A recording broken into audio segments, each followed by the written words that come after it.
오늘 예배 오신 여러분들 다시 한번 주님의 이름으로 환영하고 축복합니다. 우리 옆에 분하고 한 번 더 인사하시겠어요? 주님의 이름으로 환영합니다. 어제 어떤 목사님을 만났는데 그 목사님이 그러시더라고요. 나이가 지긋하게 이렇게 계시는 권사님이 계신데, 권사님은 교회 갖고 싶으신데 자녀분들이 서울에서 권사님 보고 교회 가면 안 된다고 그러는 거예요. 코로나 걸린다고 안 된다고. 권사님이 교회 나오고 싶은데 못 나오고, 그렇게 교회도 못 나오고 집 밖에도 못 나오고 1년 동안 밖에 돌아다니지도 않고 한 해 그렇게 집안에서만 생활을 하신 겁니다. 그게 답답하게 지내시다가 병이 나셨어요. 병이 나서 폐렴으로 병원에 입원을 하게 되셨답니다. 아드님이 그래요. 차라리 교회나 가시게 할 걸. 집안에만 계시다가 혼자서 이게 병이 나셔서 아파하시는 것을 보면서 차라리 교회라도 가게 하실 걸 하면서 이렇게 후회했다는 것입니다. 제가 보니까 예전에 이렇게 확진자가 좀 있지만 이 예산에서 가장 안전한 데가 교회인 것 같아요. 네, 방역 수칙을 우리가 그래도 잘 지키면서 예배를 드리고 있는데, 서울에 가면 사실 지하철에 굉장히 사람들이 많이 있잖아요. 그런데 마스크를 잘 쓰고 이렇게 다니는 것으로 알고 있습니다. 그렇게 비좁은 곳에서도 큰 문제 없이 지낼 수 있는 것은 방역 수칙만 잘 지키면 되겠다. 자, 여러분 마스크 잘 쓰고 예배 드리시면 아무 문제 없습니다. 혼자 걱정하고 계신 분들이 계시면 교회 나오시라고. 그래서 이렇게 하나님의 말씀을 함께 나누고 함께 찬양하고 기도하면서 우리가 영적인 공동체로서 이 땅의 빛과 소금이 되어갈 수 있기를 주님의 이름으로 축복합니다. 오늘 말씀의 제목은요, 이보다 더 큰 일도 하리라, 이런 제목을 가지고 함께 은혜를 나누고자 합니다. 오늘 말씀에 나오는 주인공은 나다나엘입니다. 나다나엘, 가나다엘도 아니고 나다니엘도 아니고요, 나다나엘입니다. 앞으로 해도 나다나, 뒤로 해도 거꾸로 해도 나다나예요. 여러분 헷갈리지 않을 것 같죠? 이 나다나엘이라는 사람이 예수님을 만나게 되는데요, 그때 주님께서 그에게 그러한 축복의 말씀을 해주시는 거예요. 우리 50절의 말씀에 보니까 주님께서 이런 축복의 말씀을 해주십니다. 함께 읽어보도록 하겠습니다. 예수께서 대답하여 이르시되 내가 너를 무화과 나무 아래에서 보았다 함으로 믿느냐? 이보다 더 큰 일을 하리라. 아멘. 여러분, 주님은요, 나다나엘을 통해서 더 큰 일을 보고 더 큰 역사를 경험하는 믿음의 사람이 될 것이다, 이렇게 축복을 해주고 있습니다. 우리 인생 가운데에 하나님의 큰 영광을 보려면 어떻게 해야 될까요? 나다나엘이 어떤 인생이기에, 어떤 삶이기에 주님께서는 그를 더 큰 일을 보고 더 큰 일을 감당할 것이라고 축복해 주셨습니까? 첫째의 비결은 우리의 편견과 우리의 선입견과 우리의 생각을 다 내려놔야 될 줄로 믿습니다. 얼마 전에 용민이가 그 고기를 먹었습니다. 근데 젓가락질을 잘 못하니까 고기가 잘 잡히지 않는 거예요.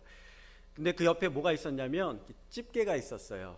집게 아시죠? 고기 구울 때 쓰는 집게. 그 집게로 집으니까요, 너무 잘 잡히는 거예요. 고기가 젓가락으로는 안 잡히고 놓치고 하는데 집게로 딱 집으니까 얼마나 잘 잡히는지 몰라요. 그렇게 입에 딱 넣고서는 어떻게 했을까요? 집게를 딱 놓은 거예요. 근데 고기는 입안에 들어갔는데 어떻게 됐을까요? 입이 벌어지게 되면서 다물어지지가 않는 거예요. 고기를 씹을 수가 없는 거예요. 그러니까 용민이가 이상한데 왜 그러지? 왜 그러지? 하면서 처음 접해본 집게에 그만 당황하고 말았습니다. 제 집게를 가져왔는데 그 집게가 바로 이 집게예요. 네.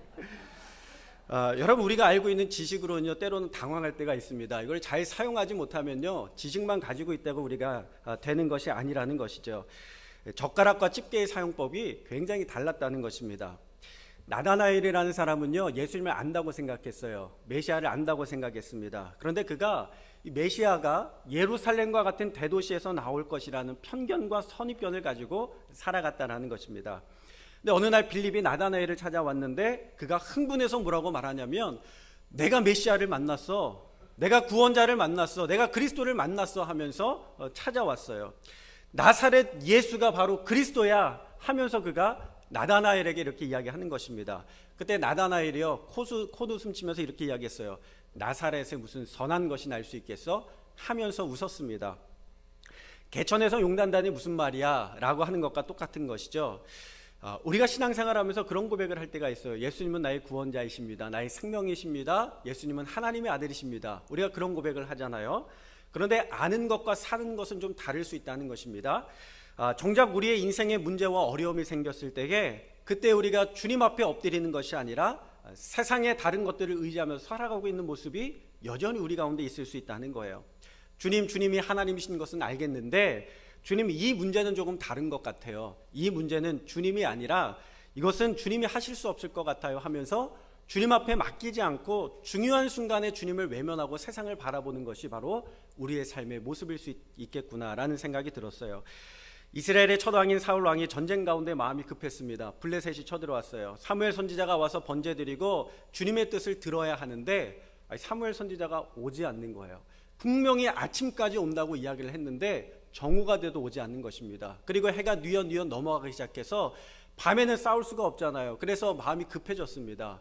그때 사울이 어떻게 합니까? 발을 동동동동 구르다가 이 제사장이 드려야 될, 하나님 앞에 드려야 될 번제를 사울이 번제를 드려버리게 됩니다.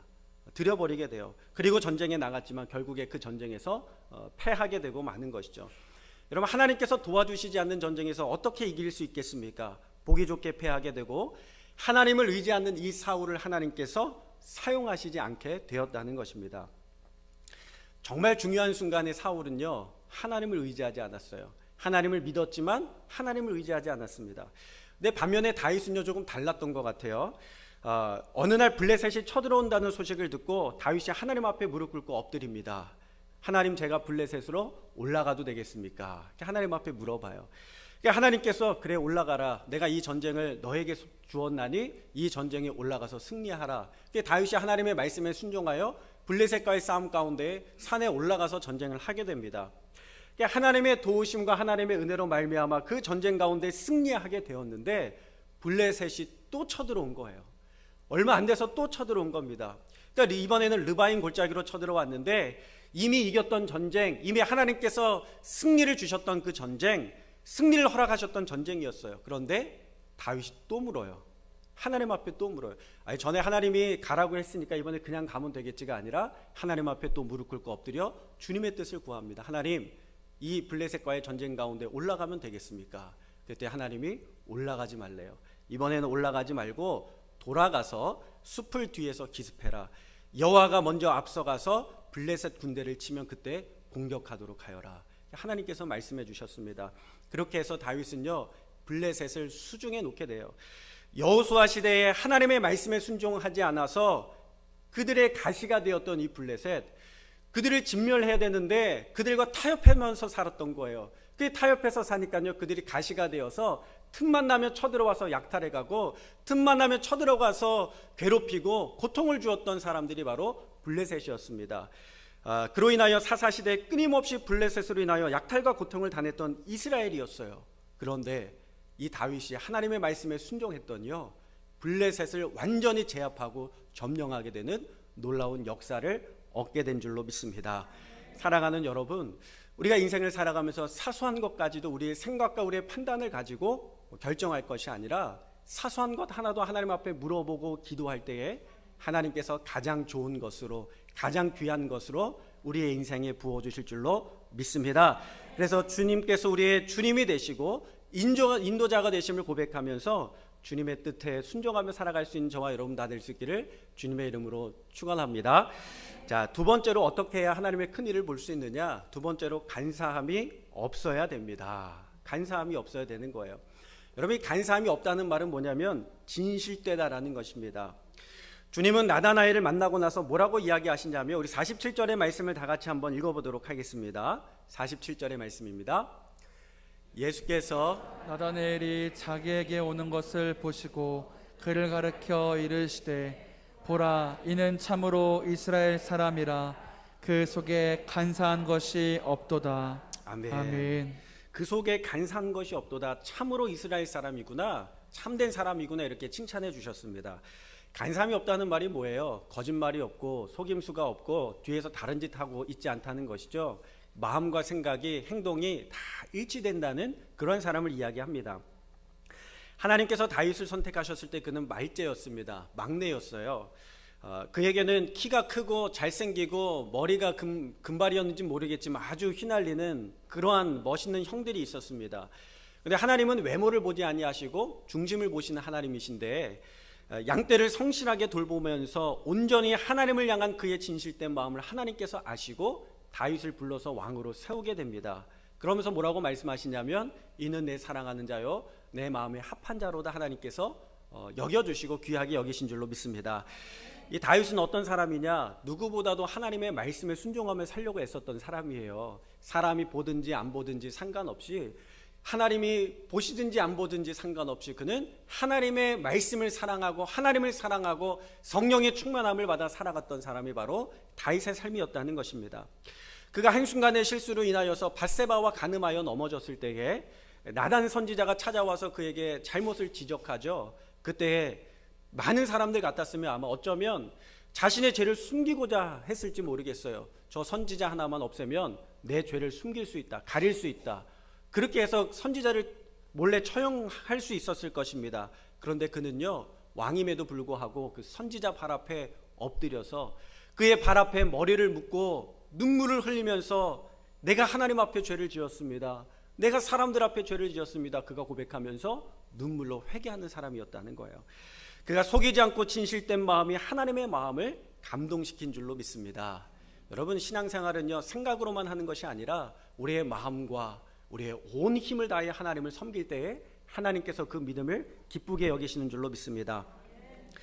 이스라엘의 역사는요, 우리나라의 역사와 좀 비슷해요. 우리나라도 사실 반도에 있잖아요. 반도에 있기 때문에 섬나라가 대륙에 진출하려면 반드시 거쳐야 되고, 대륙은요 또 얼지 않는 그런 항구를 원해서 우리나라를 굉장히 탐냈습니다. 이스라엘의 역사도 비슷한데 이 가나안 땅, 팔레스타인 지역은요 길목이에요. 어느 길목이냐면 아시아에서 아프리카로 가는 길목이고, 아프리카에서 중동으로 가는 길목이고, 또 중동에서 아시아로 가게 됩니다.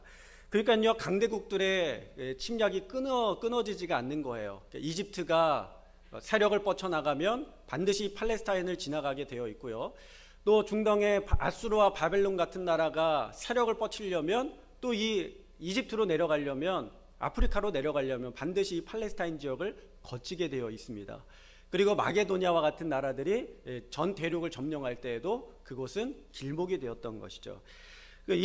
그러니 믿음의 사람들은요, 어떤 사람들을 기대했을까요? 하나님의 말씀을 붙들면서 이 유다 사람들은 자신을 구원해 줄 메시아를 기다리고 있었다는 거예요. 이 지긋지긋한 전쟁에서 다 한 번에 끝내버리고 이 모든 나라를 점령하고 다스릴 만한 완전한 왕을 그들이 기다리고 있었다는 것입니다. 그 사람이 누구냐? 바로 그리스도시요.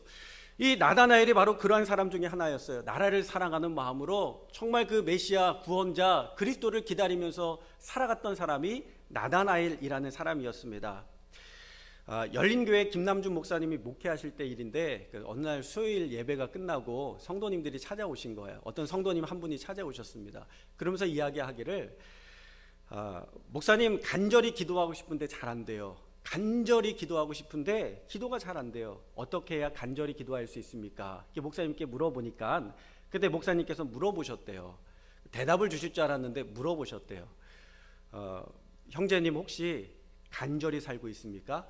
이렇게 물어봤다는 거예요. 내가 간절히 기도는 하려고 했는데 내가 간절히 살았나 생각을 해본 적이 없는 거예요. 한참 동안 멍하니 깊이 있게 생각 속에 빠지게 되었다는 것입니다. 여러분과 신앙생활하면서 많은 사람들이 정말 열심히 기도하고 능력 있는 믿음의 삶을 살기를 원하지만 번번이 실패한다는 거예요. 왜 실패할까요? 그 이유가 무엇일까요? 어쩌면 우리 인생 가운데 우리가 치열하게 살지 아니하고 간절히 살지 아니하고 하나님의 말씀대로 순종하면서 살지 아니하면서 하나님 앞에서 어떤 뜨거운 믿음과 신앙의 모습들을 원하고 있는 것은 아니겠습니까? 어쩌면 우리의 삶 속에서 간절함으로 살고 있지 않는데 그 원인이 있는 것은 아닐까요? 김남준 목사님이 그 성도님에게 이렇게 이야기를 해주셨대요. 기도의 열성은 예수님을 뉘어놓고 무작정 올라탄 채 그의 팔을 꺾으면서 열심히 믿습니다를 연발하는 것이 아닙니다. 형제님, 치열하고 간절하게 사는 사람만이 하나님 앞에 간절히 기도할 수 있습니다. 이렇게 이야기했다는 것입니다. 오늘 나다나엘은 주님을 간절히 기다리면서 정말 간절히 치열하게 살았던 사람이 바로 나다나엘입니다. 우리가 지난주에 베드로에 대해서 이야기를 했는데, 베드로라는 사람이요, 예수님께서 그의 배에 올라서 그 밤새도록 수고하였지만 고기를 잡지 못했을 때에 예수님의 말씀에 순종해서 깊은 곳에 가서 그물을 던지게 되지 않습니까? 그때 배에 고기가 가득 잡히는 것을 보고 예수님 나와 동업합시다 이렇게 이야기한 것이 아니라 그가 뭐라고 고백하죠? 그 주님 발 앞에 엎드리면서 주님 나를 떠나소서 나는 죄인입니다. 그가 고백을 했어요. 여러분 이해가 되지 않는 일입니다. 아니 잘 됐으면 예수님 저를 떠나지 말고 나와 함께 계셔서 어디에 고기가 많이 잡히는지 도와주세요. 그게 바로 인간의 모습인데 나는 죄인입니다. 나를 떠나소서. 베드로는요 하나님의 말씀을 기다리고 하나님의 말씀과 언약을 붙들고 메시아를 기다리면서 살았던 사람이라는 거예요. 그가 고기를 잡았던 것은 단순히 할 일이 없어서 고기 잡은 것이 아니라 하나님의 나라를 기다리고 메시아를 기다리면서 그분이 오셨을 때 그분을 위하여 헌신하기 위하여 그가 그 일들을 감당하고 있었다는 것입니다. 저는 그렇게 생각하니까요 베드로라는 인물이 새롭게 보이는 거예요. 그는 삶의 현장에서 메시아를 기다리면서 치열하게 살았던 믿음의 사람이었다는 것입니다. 오늘 우리 오각교회가 74년이라는 시간을 우리가 지내고 있는데 정말 우리가 예수님의 은혜와 사랑과 십자가의 은혜와 주님의 역사를 기다리면서 치열하게 살아가고 있는가 우리가 되돌아봐야 될 줄로 믿습니다. 근데 그렇게 살아갈 때에 하나님께서 우리의 삶 가운데 더 큰 능력을 주시고 은혜를 주시고 믿음을 주셔서 이 땅에 하나님의 놀라운 나라와 역사를 이루게 하실 줄로 믿습니다. 우리 한 가지 예화를 하고 좀 말씀을 맺으려고 합니다. 어떤 의과대학 교수가요 의학 공부를 마치고 이제 현장에 나가야 될 제자들에게 마지막 수업을 하고 있으면 마지막 수업을 하다가 한 가지 질문을 던졌습니다. 만약 여러분들이 병원에서 진료를 하고 있는데 누군가 찾아왔습니다. 아버지는 매독에 걸렸고 어머니는 폐결핵 환자인데 그들에게 아이가 넷 있는데 첫째는 매독균으로 시각장애인이 되었고 둘째는 죽었고 셋째는 청각장애를 가졌고 넷째는 결핵 환자가 되었다네. 그런데 그 어머니가 또 아이를 갖게 되어서 이번에는 병원에 와서 그 아이를 낳아야 하는지 아니면 유산시켜야 되는지 상의하기 위하여 자네들이 있는 병원에 왔네. 자네들이라면 어떻게 하겠는가? 그 어머니에게 어떤 결정을 내려주겠는가? 이런 이야기를 합니다. 학생들이 수근수근거리는 거예요. 아빠가 매독이면요 유전됩니다. 자녀들에게 유전이 돼요. 매독균이 생기게 되면 질병이 발병하게 됩니다. 그러니까 유전이 되니까요 사람들이 생각하기를 어차피 또 문제가 있을 걸 장애를 안고 태어날 걸 차라리 안 태어나게 하는 게 좋겠다. 그래서 이 예비 의사들이 하나같이 답은 하나라는 둥 이렇게 이야기했습니다. 그럴 경우에는 유산하도록 결정을 내려야 될 것 같습니다. 이렇게 선생님에게 이야기를 했어요. 그러자 교수가 뭐라고 이야기했냐면 자네들은 지금 베토벤을 죽였네 이렇게 이야기를 한 거예요. 베토벤을 죽였네. 여러분 베토벤이요 그런 환경에서 태어났습니다. 그 가정을 이야기한 거예요. 아버지는 매독 환자였고 어머니는 폐결핵 환자였고요. 이들의 자녀들은 모두 중환병에 걸려 죽었습니다. 장애를 가지고 살기도 했어요. 결국에는 베토벤도 청각장애를 갖게 되지 않습니까? 그런데 그럼에도 불구하고요 57년 동안 작품 활동을 하는 거예요. 우리가 잘 아는 곡인 운명이나 영웅이나 비창이나 합창이나 월광소나타나 엘리제를 위하여 엘리제를 따라다라다다다 이거 잘 아시죠? 이런 명곡들을 작곡하기도 했지만 이 베토벤은요 단순히 명곡만 작곡한 것이 아니라 예배곡을 작곡하기도 했어요. 예배 드릴 때 사용하는 곡들을 작곡하면서 그의 믿음과 신앙을 그 음악에 담아 고백하기도 했던 믿음의 사람이었습니다. 그가 청각장애로 음악을 들을 수 없는 어려움 가운데서도 이렇게 큰 작품들을 만들어낼 수 있는 비결이 어디에 있었을까요? 예수님에 대한 믿음이 그로 하여금 멈추지 않게 했고 좌절하지 않게 했고 더 큰 소망과 뜻을 붙들고 살아가게 했다는 것입니다. 그의 귀가 청각이 점점 상실되면 상실될수록 아이러니하게요 그의 작품의 세계는 점점 더 깊어져만 갔고 더 많은 사람들에게 감동을 주는 그러한 대작이 되었다는 거예요. 그의 장애가 점점 두드러지면 두드러질수록 그의 믿음은 더욱 치열해져만 갔고 더욱더 간절해져 갔고 하나님께서는 그 간절한 믿음을 통하여 그를 귀하게 더욱 귀하게 사용하신 줄로 믿습니다. 오늘 우리가 오각교회 74주년 기념주일로 지키는데 하나님께서 이 땅에 교회를 세우시고 우리로 하여금 하나님의 자녀 되게 하시고 영생의 축복을 주셨습니다. 우리 교회가 더욱 치열한 마음과 모습으로 하나님 앞에 나아가는 교회가 되었으면 좋겠습니다. 여러 가지 환경과 또 여러 가지 모습들 그 세상적인 기준들과 가치들 바라보면서 우리가 낙심하고 좌절할 것이 아니라 그럴수록 더욱더 간절하게 믿음 가지고 주님을 의지하며 믿음 가지고 살아갈 때에 하나님께서는 더 큰 일을 보게 하실 줄로 믿습니다. 우리 예수 잘 믿고 예배 잘 드리는 교회, 나라와 민족을 위하여 기도하는 교회가 되어서 이 나라가 이 아시아 땅에서 제사장 나라가 되기를 기도하며 우리 교회가 세상에서 브릿지 교회가 되어서 하나님과 세상을 연결하고 교회와 이웃을 연결하고 복음의 다리, 사랑의 다리, 섬김의 다리, 생명의 다리가 되는 그러한 교회가 될 수 있기를 주님의 이름으로 축복합니다. 한 가지 더 이야기가 있는데 얼마 전에 김병삼 목사님이 그런 이야기를 하셨어요. 거지와 목사의 공통점에 대해서 유머를 하신 적이 있어요. 웃으시면 돼요, 여러분. 거지와 목사의 공통점이 뭐냐? 첫째, 출퇴근 시간이 비교적 자유롭다. 네, 그런 것 같죠? 둘째, 주는 대로 먹는다. 네, 저 신방 가면 주시는 대로 거절하지 않고 다 먹지 않습니까? 세 번째, 오라는 데는 없어도 갈 데는 많다. 네, 우리 성도님들 가정에 방문하면서 오라고 하지 않아도 가지 않습니까? 네. 네 번째, 입만 가지고 산다. 네, 제일 크게 웃으시네요. 거지는 한 푼 줍쇼, 목사는 설교하면서 입 가지고 살지 않습니까? 마지막 다섯 번째, 손에 무언가를 들고 다닌다. 네, 거지는 깡통을 들고 다니고 목사는 성경을 들고 다니는 것이죠. 네, 선물이 아니라 성경입니다. 네, 여러분 어떻게 생각하십니까? 이게 공통점을 보니까요, 뭐 목사나 거지나 뭐 다름이 없네. 혹시 여러분 고개를 너무 격하게 끄덕이시는 거 아니에요? 그런데 다행히 차이점을 말씀해 주시더라고요. 다행히. 거지는 얻어먹는 인생이지만 목사는 하나님을, 예수님을 나누어주는 인생이다. 음악을 좀 이렇게 반주해 주시면 좋을 것 같아요.